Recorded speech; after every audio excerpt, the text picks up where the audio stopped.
Hey, welcome to C&M Builds, and today we're going to go over pros and cons of Havelock Wool for van insulation. So the first pro is moisture management.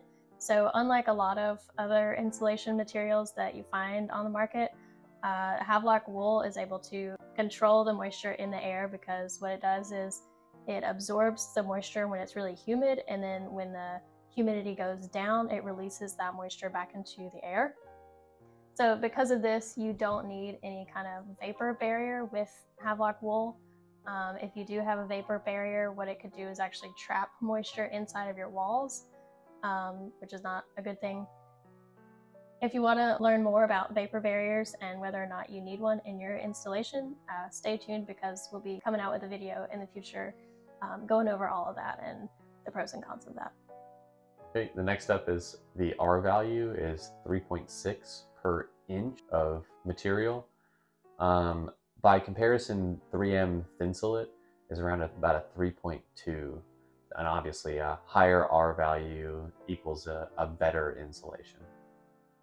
The next pro is that the Havelock Wool has a pretty high noise reduction coefficient, so this just tells how well the insulation material is able to absorb noise and dampen sound.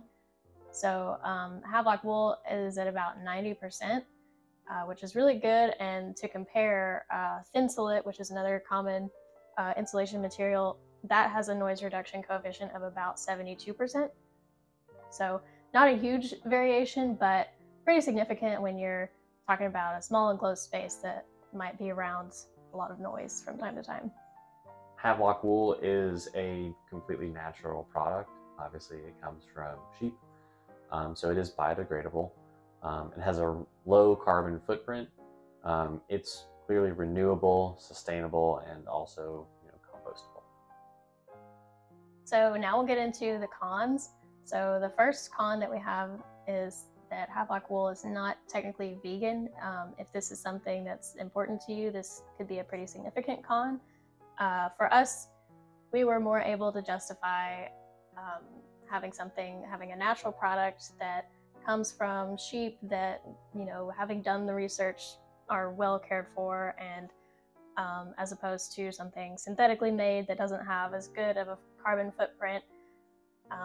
So for us, that was kind of what we based our decision on. But again, could be a con depending on how important that is to you.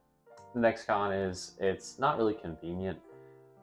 It is extremely fibrous, so handling it, pulling it apart, those fibers really do travel. I feel like they completely negate gravity in some cases, but especially when you're working with it, via a roof or a ceiling, all those fibers really do come down and kind of get into your mouth, into your eyes.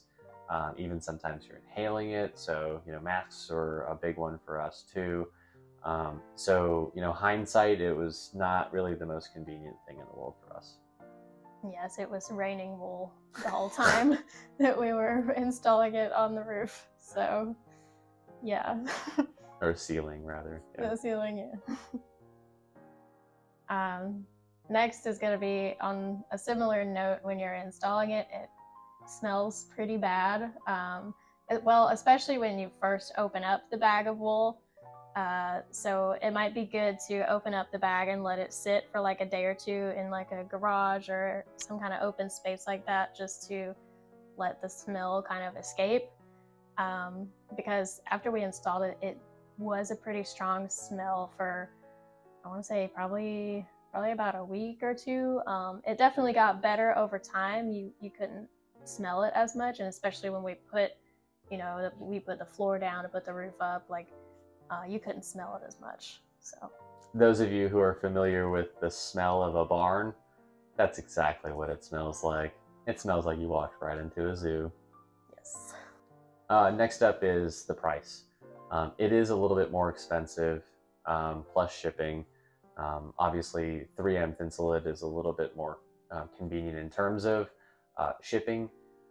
Most major carriers or marketplaces have the 3M Thinsulate, so a little bit easier shipping there, a little bit less expensive likely because of the bulk, But then again, it kind of comes back to that same, con really being that it's, they don't really care about necessarily the environment, whereas Havelock Wool is a little bit more sustainable. So, you know, really up to you depending. So.